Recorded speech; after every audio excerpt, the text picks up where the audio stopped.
Okay, so what's up? Conditional probability. So, hindi ko na to gagamitin. Kakaunti yung explanation.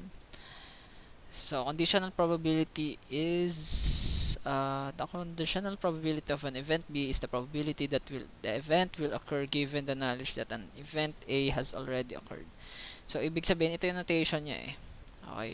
So, parang kinukuha mo yung probability ng event B given na nangyari na yung event A. Gets nyo ba yun? So, ito yung notation niya eh. So, probability of B given A na nangyari na yung A. Nangyari na yung event A ha. Tapos, probability of intersection of B and A over probability of A. So, i-example ko na lang. Maganda yung example dito eh. So, kawari ay, let a pair of dice be tossed. So, if the sum is 6, find the probability that one of a dice is 2. Okay, so may dalawa tayong dice na tinos. And yung sum niya ay 6. So ngayon, hanapin mo yung probability na yung isang dice ay 2. Okay, so event A natin ay 6. Okay. So, event A, kukunin natin yung lahat ng possibility na pag nag-roll ka ng dice, 6 yung sum. So, pwedeng 1 at 5, 5 at 1, 3 at 3, 4 at 2, and 2 at 4. Dito pala makikita mo na yung yung probability na yung isa dun ay 2. Okay. So, ito, nandito. Okay. So, 5. 5 yung parang sample space eh. Okay. So, 5 yung possible na na sum niya ay 6. Okay. Hindi pa kasama dito yung 2 at 4. So, ngayon, sa event B, hinahanap mo yung probability na ang dice ay 2. So, hanapin mo yung lahat ng combination ng 2. Okay.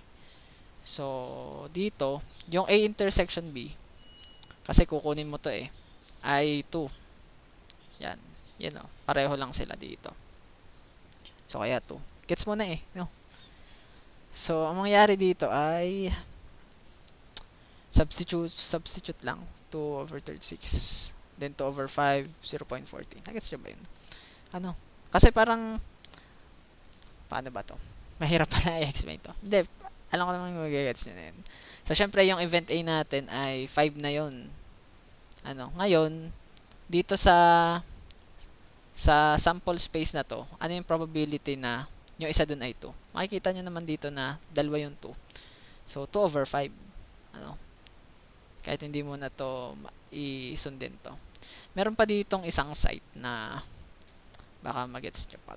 Baka makatulong na magets natin. So, let A and B, baliktad lang to.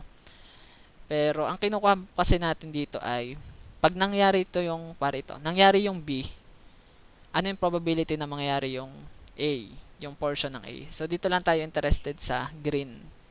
Okay? So, parang, nangyari yung event B, ano yung probability na mangyari yung event A. Okay, yan. Yan ay pag yung kumbagay siya, yung dependent siya dun sa probability B. Meron kasi dito so if A and B are not independent, kuwari dependent nga. So the probability of intersection A and B, yun. Kasi pag wala naman pake yung A and A sa B, so diretso ng probability yon ng B yun. Kuwari ay probability na kukunin mo yung chocolate, ang gusto mo palang kunin ay yung coffee. So hindi sila tugma, walang relation sa kanila, hindi siya dependent. Pero ito, tingnan natin, meron isa dito example eh. So pick a card from a deck. So suppose a card is drawn randomly from a deck and found to be an ace. Okay? So bumunot ka ng card sa deck and nabunot mo yung alas. So ano yung probability na ang alas na yun ay spade? Yung parang pamaypay. So makikita mo naman na 1 over 4 kasi 4 yung ace mo. Tapos isa lang yung spade. So sana nagets niyo yun. Basta sa conditional probability, hinahanap yung probability ng event na yun. Event B, kasi dalawang events yun eh. hinahanap mo yung probability of event B given na nangyari na yung event A. So, kaya yon ganun. Ano? So, kasi nasa taas na parang intersection over dun sa unang nangyari, dun sa event. So, yun. Conditional probability. Sana ay na-gets nyo yun.